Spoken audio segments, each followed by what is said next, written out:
Assalamualaikum warahmatullahi wabarakatuh.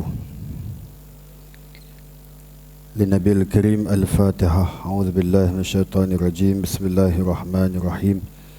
Alhamdulillahi rabbil alamin, arrahmanir rahim, maliki yaumiddin. Iyyaka na'budu wa iyyaka nasta'in. Ihdinas siratal mustaqim, siratal ladzina an'amta 'alaihim ghairil maghdubi 'alaihim waladdallin. Amin. Innal hamdalillah nahmaduhu wa nasta'inuhu wa nastaghfiruh wa na'udzu billahi min shururi anfusina wa min sayyiati a'malina. May yahdillahu fahuwal muhtada wa may yudlil falan tajida lahu waliyyan mursyida. Ashhadu an la ilaha illallah wahdahu la syarika lah wa ashhadu anna Muhammadan abduhu wa rasuluh. Allahumma salli wa sallim ala sayyidina habibina al-Mustafa Muhammad sallallahu alaihi wasallam. Arsala rasulahu bil huda wa dinil haqq liyudhhirahu ala ad-din kullih wa kaffa billahi shahida wa ba'. Wa qala Allah ta'ala fil Qur'anil aziz ba'da a'udzu billahi minasy syaithanir rajim. Inna yawmal fasli miqatuhum ajma'in yawma la yughni maulan 'an maulan syai'an wa la hum yunsarun illa man rahimallah innahu huwal azizur rahim. Sadaqallahul azim. Semati sah kepimpinan dan pentadbiran Surau Nurul Ikhlas Seri Kembangan. Terlupa juga kepada yang berbahagia datuk-datuk, tuan-tuan, ayah-ayah, pakcik-pakcik, abang-abang, muslimin yang dikasihi Allah sekalian. Alhamdulillah, syukurillah, syukur banyak-banyak kepada Allah Subhanahu wa taala di atas ruang dan peluang yang Allah berikan pada saat ini dan waktu ini. Kita masih lagi diberi nikmat Ramadan sampai ke hari ini. Dan kemasukan kita ke dalam bulan Ramadan ini atas rahmat Allah yang mungkin tidak diberikan kepada orang yang lain, hanya diberikan kepada hamba-hamba Allah yang terpilih sahaja untuk dipilih masuk ke fasa yang ketiga di dalam bulan Ramadan Al-Mubarak pada tahun ini. Bila kita merasai nikmat Islam, ada dua nikmat yang perlu kita syukur sangat-sangat. Ada dua nikmat ini yang perlu kita syukur sangat-sangat yang diberikan Allah kepada kita dan tidak diberi kepada orang lain. Nikmat yang pertama iaitu nikmat Islam. Allah bagi kepada kita dan tak bagi kepada orang yang lain. Nabi SAW pernah menangis ketika mana saat Abi Talib hampir-hampir nak meninggal dunia. Abi Talib pak menakan Nabi. Bahkan Nabi merasai Abi Talib itu sebagai ganti ayah dia di dalam kehidupan dia. Dalam keadaan dia hidup bersama dengan pak menakan dia ni, dia rasa macam ayah dia sendiri punya didikan. Dalam keadaan tersebut, di saat kematian Abi Talib, baginda Nabi SAW dibasahi wajahnya sehingga ke bajunya disebabkan dengan tangisan Rasulullah akan kematian Abi Talib tersebut. Bukan sebab kerana kematian, tak. Tetapi menangis dia itu sebab Allah tak bagi hidayah kepada pak saudara dia. Dia menangis bukan sebab pak menakan dia nak meninggal dunia, tak. Dia menangis bukan pak menakan dia nak tinggalkan dia, tak. Cuma dia menangis sangat-sangat sebab pak saudara dia ni meninggal dalam keadaan kafir, dalam keadaan tidak mendapat hidayah Allah. Nabi menangis. Kita yang lahir-lahir dalam keadaan beragama Islam, alhamdulillah, syukur kita kenal Allah terus. Kita lahir ke dunia, kita dialunkan azan di telinga kanan dan diiqamatkan di telinga kiri. Kita duk dengar kalimah-kalimah la ilaha illallah ni. Sampailah kita membesar, sampai ke dewasa, sampai ke hari ini. Kita ini tak pernah lekang diberi nikmat Islam sampai ke hari ini. Inilah yang menjadi kejayaan kepada kita. Tuan-tuan, tajuk tazkirah kita ni sebelum tu, tajuknya iaitu kejayaan manusia melintasi titian sirat. Tuan, tajuk dia. Cuma kita nak cerita mukadimah ni, bahwasannya penghargaan dan kesyukuran kita di atas nikmat Allah berikan kepada kita tersebut satu rahmat. Bila Allah bagi Islam kepada kita, Nabi SAW sebut tuba liman hudiyal Islam. Nabi kata beruntunglah manusia yang diberi hidayah, maka dia menganut agama Islam. Rupa-rupanya kita hidup dalam agama Islam ni satu rahmat Allah, satu rezeki yang perlu kita syukur, tuan-tuan. Satu lagi nikmat yang perlu kita syukur, iaitu nikmat hidayah Islam. Satu nikmat Islam, satu lagi nikmat hidayah Islam yang Allah kurniakan kepada kita. Nikmat hidayah Islam ni iaitu satu nikmat yang diberikan Allah kepada kita untuk melaksanakan tuntutan yang Allah tuntut kepada kita untuk beramal. Ni pun kena syukur. Termasuk di dalam ibadah puasa kita, syukurlah sebab Allah masih beri peluang. Ramadan tahun ini kita masih ada dalam Ramadan pada tahun ni. Syukur.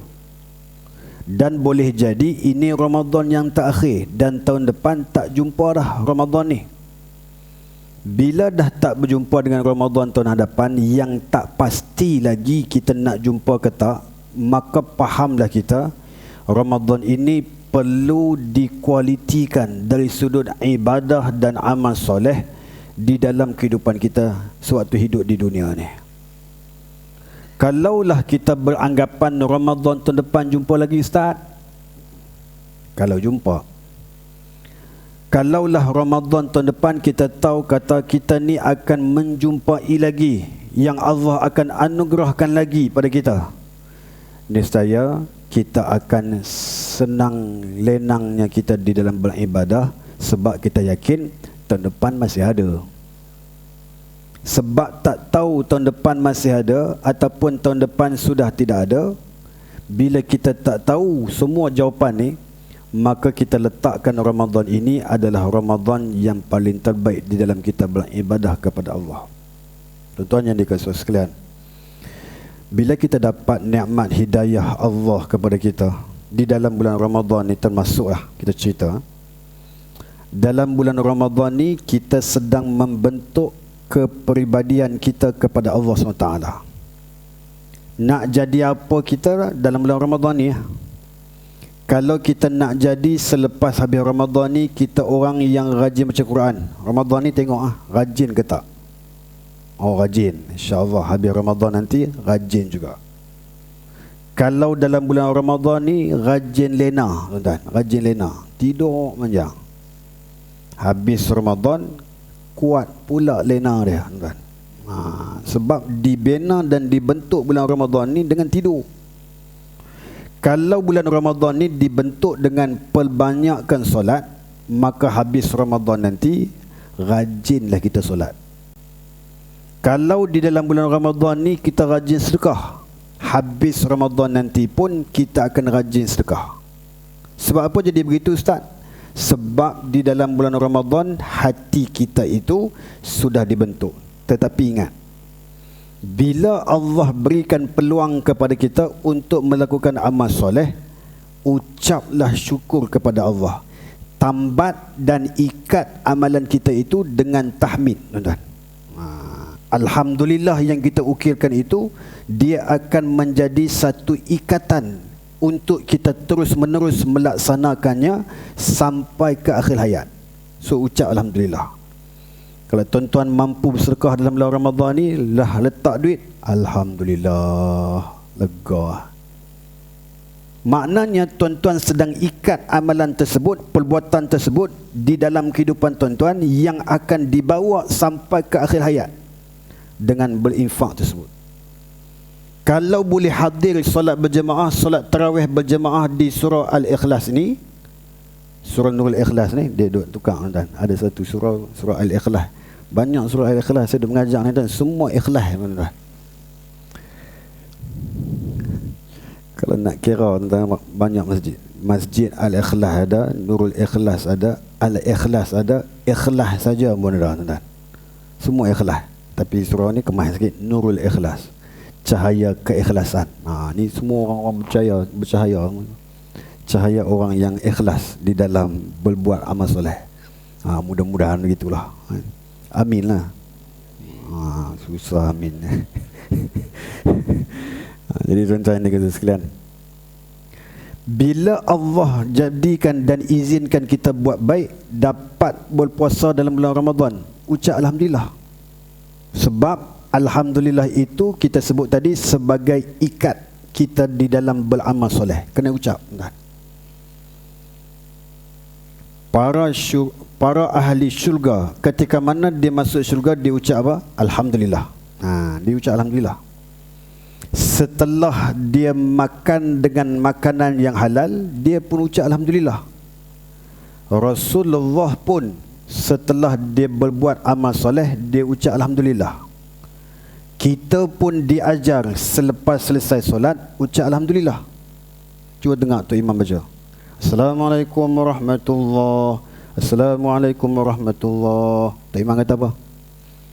Wa qulil hamdulillahilladzi lam yattakhidh waladan wa lam yakul lahu syarikun fil mulki wa lam yakul lahu waliyyun minadh-dhulli wa kabbirhu takbira. Dengar Tok Imam baca tu. Kau tak dengar? Kalau Tok Imam baca alhamdulillah, okeylah tu. Alhamdulillahilladzi lam yattakhidh walada. Setengah Tok Imam dia baca wa qulil hamdulillahilladzi. Pun betul juga tuan-tuan. Sebab apa baca? Sebab ucap Alhamdulillah itu sebab nikmat dapat semayang di surau, tuan-tuan. Dapat semayang di rumah tu satu Alhamdulillah, satu kesyukuran yang Allah pilih kita mai ke surau. Kita pun tak tahu sebab apa kita boleh datang. Allah yang jemput kita, dialah yang memberi hidayah, gerakkan hati kita untuk hadir. Yang hadir itu juga mendapat taufik daripada Allah, kekuatan untuk kita hadir ke surau Nurul Ikhlas, tuan-tuan. Itu namanya taufik wal hidayah. Jadi tuan-tuan kena ucap Alhamdulillah. Alhamdulillah ya Allah, syukurlah. Dapat solat tahajud setiap malam, Alhamdulillah. Dapat solat qiyamul malam tadi, Alhamdulillah. Manalah tahu malam tadi Lailatul Qadar, macam kan cantik tu semayang malam tadi. Alhamdulillah, insya-Allah pandai tu. Jadi tuan-tuan yang dikasihi sekalian, kesemua amalan-amalan soleh kita ni, apa dia punya hala tuju ustaz kita dok buat amal soleh ni? Itu maksud tajuk kan. Kesemua yang kita buat amal soleh di sepanjang kehidupan kita ni, kita akan mendapat apa ustaz? Banyak fadilatnya kita dapat. Disebut oleh Allah Subhanahu Wa Taala, apabila manusia itu beramal soleh, Allah kata dia adalah orang yang beriman. Bahkan Allah jamin kehidupannya dipenuhi dengan pelbagai kebaikan pada diri dia. Bahkan Allah kata, aku lipat gandakan ganjaran kepadanya atas amalannya yang diamalkan suatu hidup di dunia. Tuan-tuan tengok kedudukan kita di ketika mana di alam mahsyar. Saya nak tarik tuan-tuan, cuba tuan-tuan bayangkan tuan-tuan berada di alam mahsyar. Sewaktu kita berada di alam mahsyar, kita akan melintasi titian sirat. Semua akan lalui. Ustaz lalu, jemaah lalu, pakcik-pakcik lalu, ayahanda-ayahanda lalu, abang-abang lalu, semua lalu, businessman lalu, engineer lalu, semua lalu, jalan yang sama. Cuma jatuh tak jatuh ya tuan-tuan. Kalau jatuh, neraka kita. Kalau tak jatuh, bagaimana keadaan perjalanan kita tersebut? Perjalanan inilah yang susah. Perjalanan melintasi titian sirat itu banyak keadaannya. Ada yang melalui di atas titian sirat seperti mana buruk terbang laju pantas kilat dia sampai ke pintu syurga Allah SWT. Ini orang yang kenamaan. Bukan kenamaan di dunia, kenamaannya di sana. Sebab apa dia kenamaan di sana Ustaz? Sebab dia sudah membentuk amal solehnya di dunia ni supaya dia terkenal di sisi Allah SWT. Itu masuk kenamaan. Maknanya orang yang hidup beramal soleh, yang bijak memikirkan kedudukannya di sana, maka dia memperbanyakkan amal solehnya di dunia ini semata-mata nak mendapat redha Allah di sana dan kedudukannya di sana. Dia tak nak kedudukannya di sini. Ini orang panggil apa? Bijaksana. Dia bukan bijak sini ya kan? Dia bijak sana. Tu bijaksana. Itu nama bijaksana. Kan? Betul tak bahasa baru?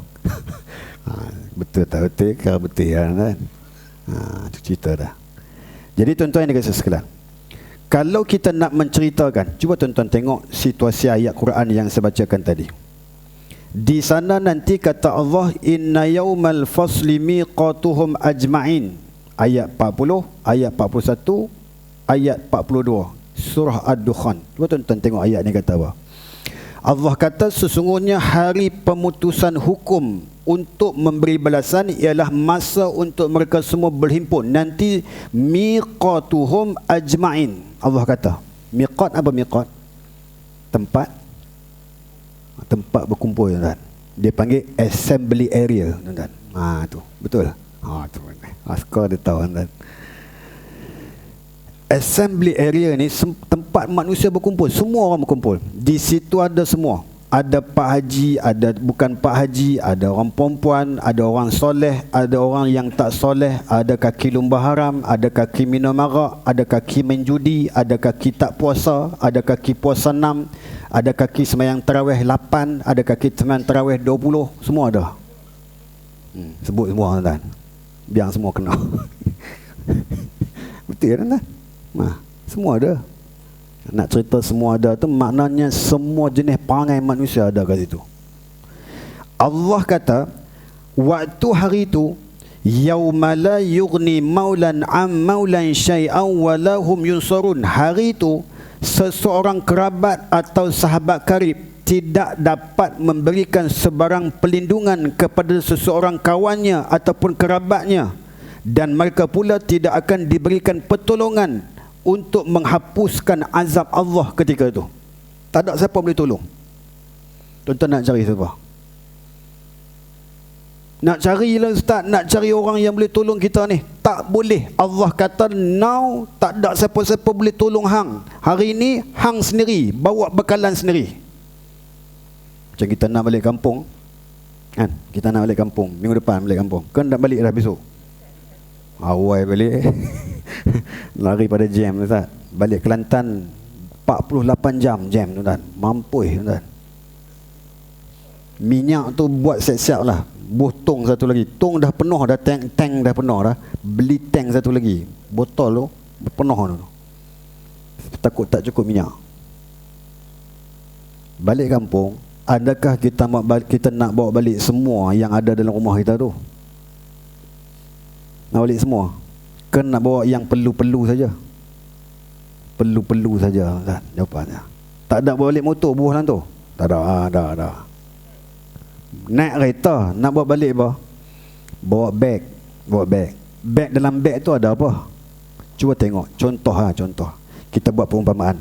Dalam beg tu kita katakan beg tu ialah puasa. Satu beg lagi ialah sedekah. Satu beg lagi ialah solat tahajud. Satu beg lagi ialah apa dia? Doa. Satu beg lagi ialah Al-Quran. Penuh harta.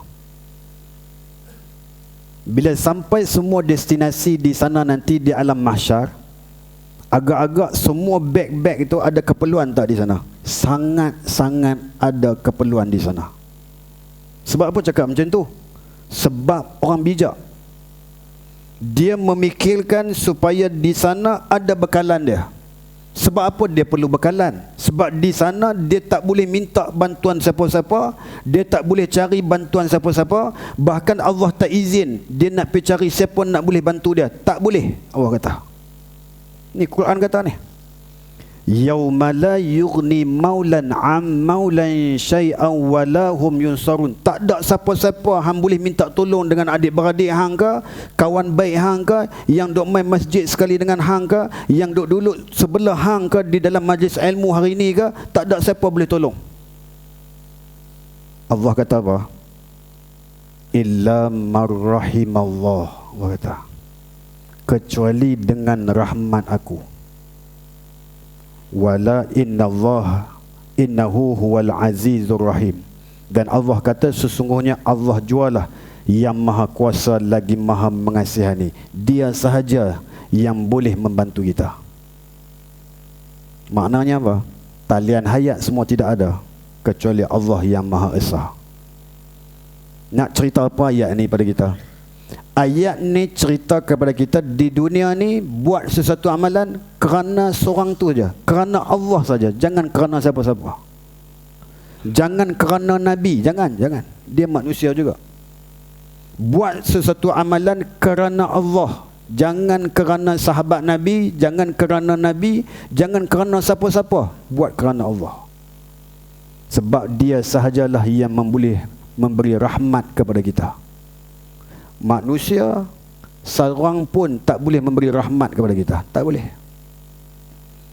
Kasih sayang Allah dengan kasih sayang manusia sama ke tak? Tak sama, tak? Kasih sayang Allah itu pasti.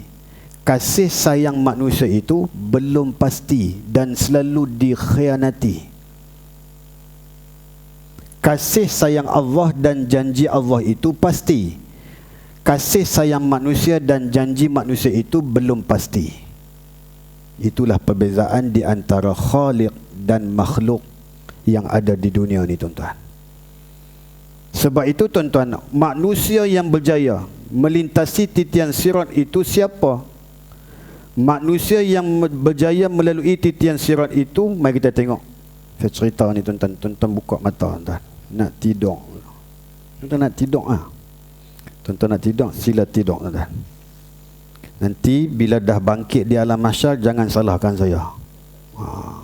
Malaikat tanya, tak ada orang cerita ke kamu tentang hari ni? Tak ada. Malaikat kata, hang cong aku. Dia kata. Sebab Ustaz Naim dah cerita dah, hang yang tidur. Jawab, tuan-tuan. Pegang. Diceritakan oleh baginda Nabi SAW, manusia yang selamat menyeberangi titian sirat itu, kata Nabi SAW, siapa yang paling baik bersedekah di dunia akan selamat melalui titian sirat. Ini yang pertama, tuan. Ini kemah ni, orang yang infak dia selamat nanti di sana. Dia jalan macam mana, Ustaz? Dia tak jalan macam orang biasa, merangkak tak ada. Dia jalan sepantas kilat, tuan. Seperti buruk dia berjalan. Ini orang yang infak. Tahniah. Surah Nurul Ikhlas, siapa yang dalam surah Nurul Ikhlas pada saat ini yang infak tadi, Allah permudahkan urusannya di titian sirat sepantas kilat, lajunya berjalan sampai masuk ke dalam syurga Allah SWT. Amin. Itu yang pertama. Orang yang kedua yang berjaya melintasi titian sirat, iaitu sesiapa yang melapangkan keperluan wanita disebabkan kematian suaminya, maka Allah akan menggantikannya. Tuan-tuan, faham cerita tu? Ada orang perempuan mati suami, kita bantu. Tak payah sebut. Janda lah tu. Siapa yang selamatkan orang perempuan kematian suaminya, dia beri, hantar. Maknanya surah Nurul Ikhlas ni pergi cari. Kami faham, kami berprihatin di atas kematian suami anda, dan kami akan bantu dengan secukupnya. Hubungilah saya kalau apa-apa keperluan. Itu bahaya tu ayat tu. Tuan, macam berani, tak berani, bantulah orang perempuan yang kematian suaminya.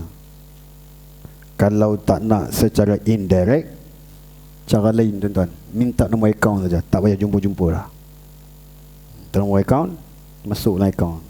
Dia ada anak 3, Bagi 600 bulan. Personal kita punya. Kita kan kaya. Kaya lah. Yang kaya lah. Yang tak kaya buat cara tak kaya. Bagi 600. Dia pun heran, siapa bagi? Dia pun seronok. Dia guna tu tuan-tuan. Tuan-tuan pernah dengar cerita. Saya pernah cerita dah di sini, tapi tuan-tuan tak perasan saya tu. Cerita balik. Tidur. Tu susah tu. Tu susah. Tak payah cerita lah. Cerita tuan-tuan. Cerita tu pernah cerita dah. Cerita Alawiyah tu.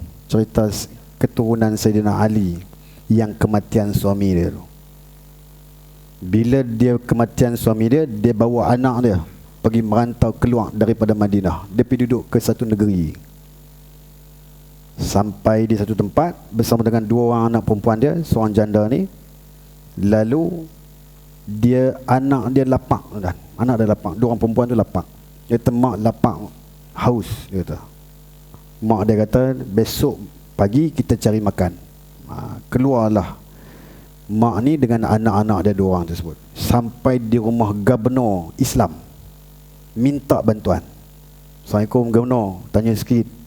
Saya keturunan Sayyidina Ali. Ni anak saya 2 orang. Saya baru kematian suami saya.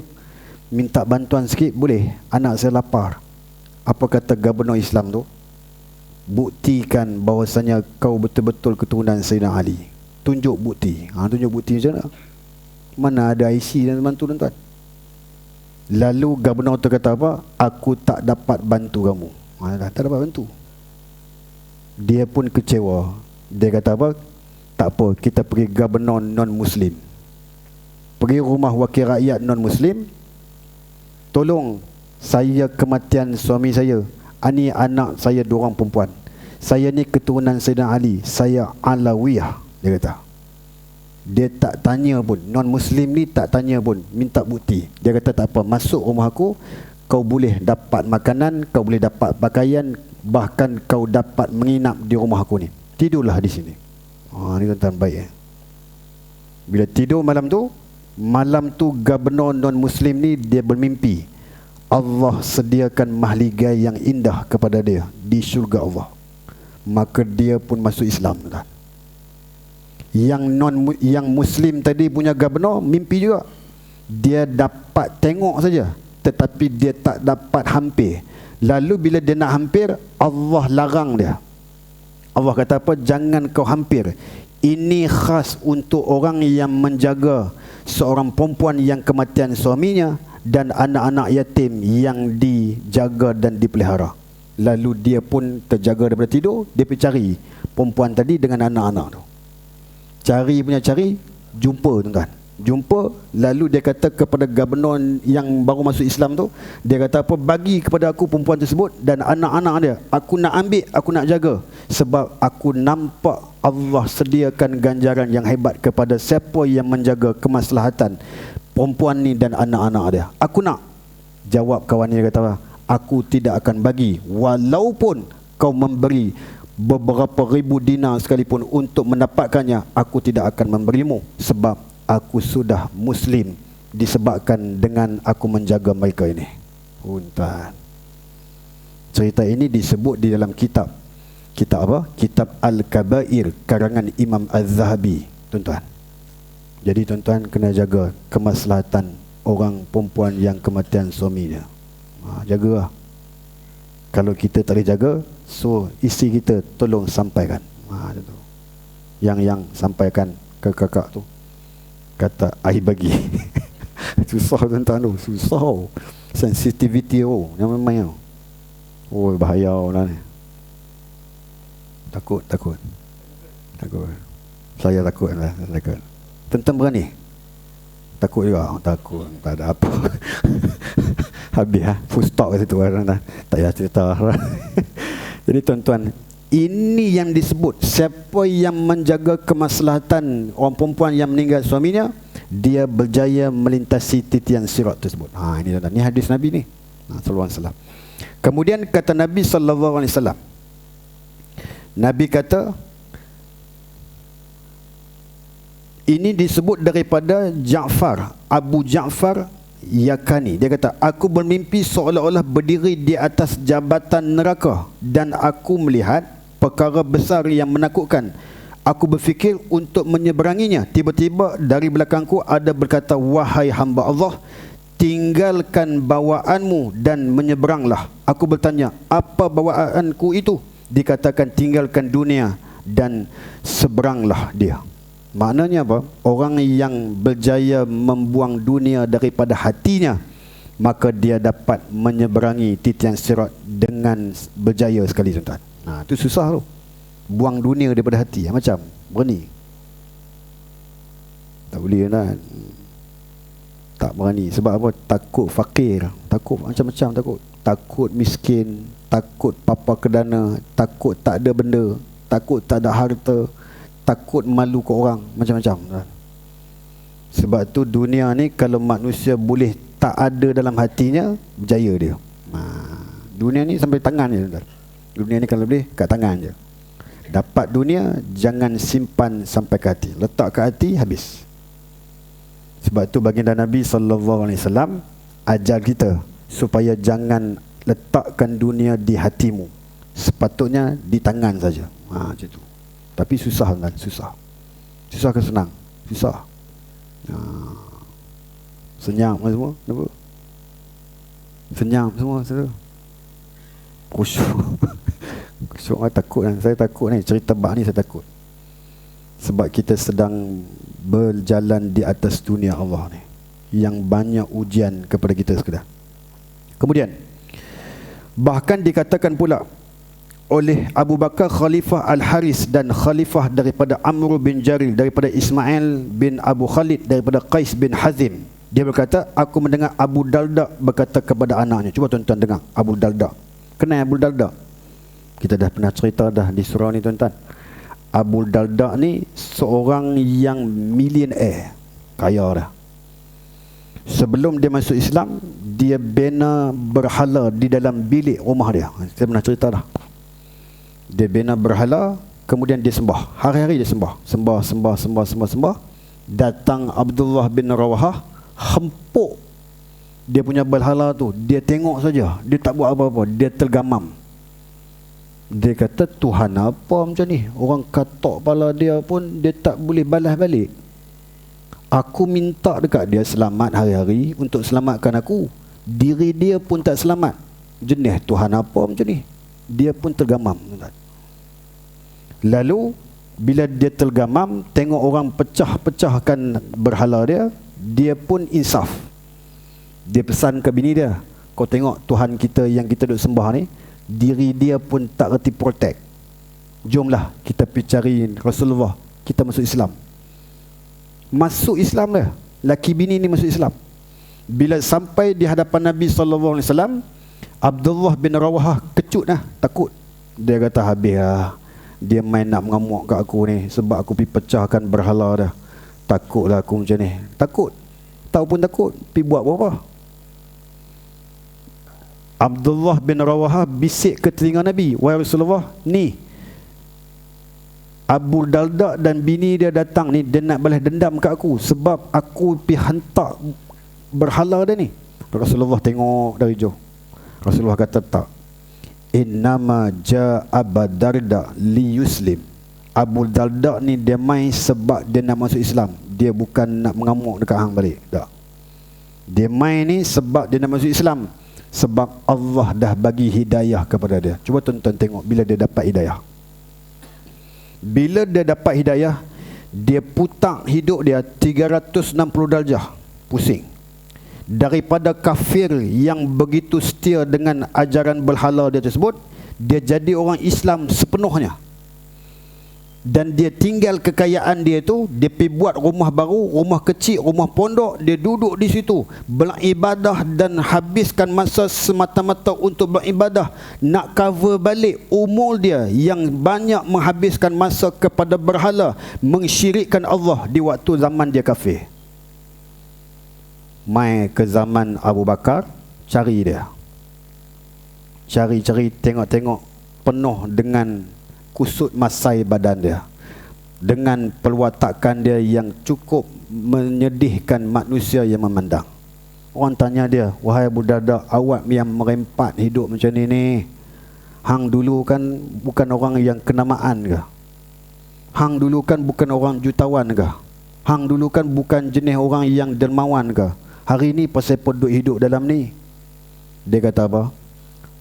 Sekarang ni aku hidup hanya semata-mata kerana Allah, dan hidupku, matiku kerana Allah, tidak ada kerana yang lain. Tuan-tuan, ayat power. Tu siapa dia tu? Abu Darda. Kan? Kekayaan dia ditukarkan dengan keabdian dia kepada Allah Subhanahu wa taala. Tuan-tuan dan puan-puan sekalian, Abu Darda kata apa? Cuba tengok. Abu Darda pernah berkata kepada anaknya, jadikanlah rumahmu sebagai masjid, kerana rumah orang mukmin adalah masjid. Maknanya apa? Rumah orang yang beriman itu adalah masjid. Maknanya kita yang kerap hadir ke masjid, kerap hadir ke surau Nurul Ikhlas ni berjemaah, inilah sepatutnya destinasi kita di dalam kehidupan kita. Tuan-tuan, waktu awal Ramadan penuh surau ni tuan-tuan, penuh. Sampai sesak luar, semayang tengok ke luar. Ada lagi kosong dalam. Masuk. Kami semayang kat luar ni, tak boleh ni. Panas. Kereta banyak lalu lalang ni. Jaga sikit keselamatan kami. Marah dia. Tak cukup belah tu, pergi semayang belah tu pula. Dekat parking tu, parking kereta tu, imam depan tu, semua ada dia. Ada. Pakat tengok dari jauh. Tak muat dah habis dah penuh dah. Masuk. Enjoy. Kesian kami ni. Tuan-tuan, sebab apa jadi macam tu Sebab rahman Allah. Allah panggil semua manusia mai di malam pertama dalam bulan Ramadan Al-Mubarak. Setelah habis malam pertama tu, 10 malam yang pertama tu dah berlalu, tinggallah manusia yang istiqamah di dalam performanya kepada Allah melalui ibadah. Maka Allah kata, aku jemput kamu untuk masuk fasa yang kedua, fasa keampunan. Waktu tu dah tak ada dah. Bila masuk fasa yang kedua, tak ada dah orang-orang yang duk jengoi daripada jauh. Faham jengoi? Payah. Kelui. Faham kelui? Kelui pun tak boleh ke bahasa lain. Faham? Ini mesti orang utara. Orang mana?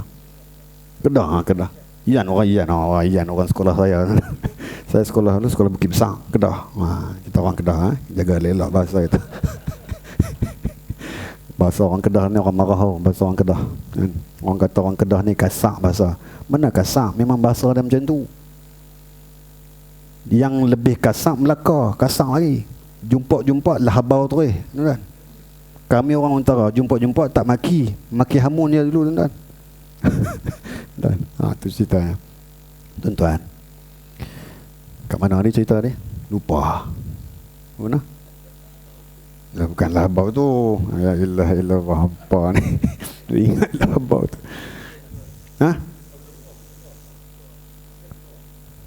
Fasa kedua bulan Ramadan. Bila kita masuk fasa kedua bulan Ramadan ni, Allah pilih kita. Ni bukan fasa kedua dah. Fasa yang terakhir. Fasa pelepasan manusia daripada neraka.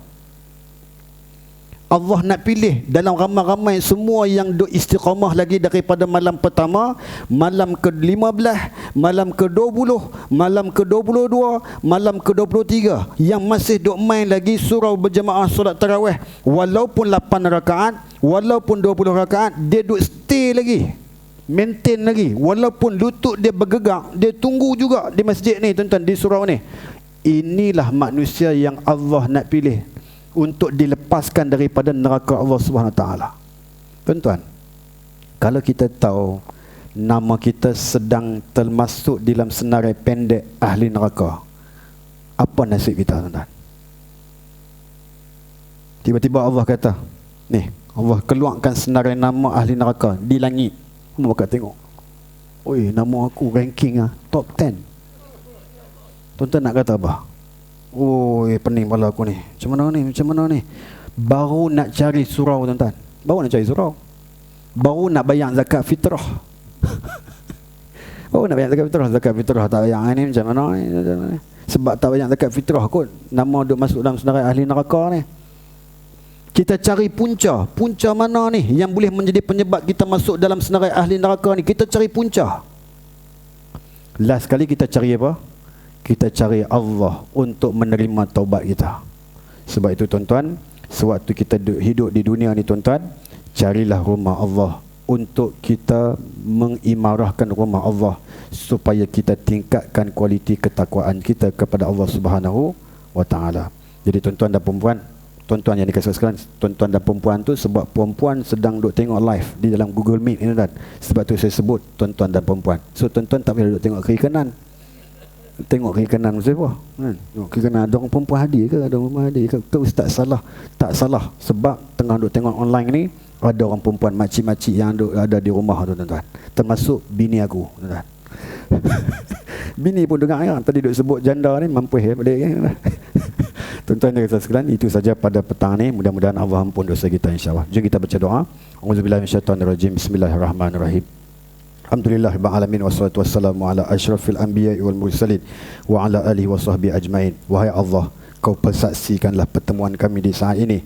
Mudah-mudahan kami semua dimasukkan senarai-senarai ke dalam senarai ahli syurga-Mu, wahai Allah, dan dihindarkan nama-nama kami termasuk dalam senarai ahli neraka-Mu, wahai Allah. Wahai Allah, sihatkanlah tubuh badan kami, berikanlah keafiatan kepada kami, permudahkanlah urusan dunia dan akhirat kami, rezekikan kami untuk bertaubat sebelum tibanya ajal kepada kami, bahkan dianugerahkan kepada kami husnul khatimah di akhir hayat kami nanti. Wahai Allah, sampaikanlah keberkatan dan kemuliaan majlis ilmu ini pada saat ini, menjadikan ibu dan ayah kami yang telah meninggal dunia, dijadikan kubur mereka satu taman daripada taman-taman syurga-Mu, dan jangan sesekali Kau jadikan kubur mereka satu lubang daripada lubang-lubang api neraka-Mu, ya Rahman. Rabbana atina fid dunya hasanah fil akhirati hasanah wa qina azabannar. Sallallahu alaihi sayyidina Muhammad wa ala alihi wasahbihi wa baraka wasallam. Walhamdulillahirabbil alamin. Wassalamualaikum warahmatullahi wabarakatuh.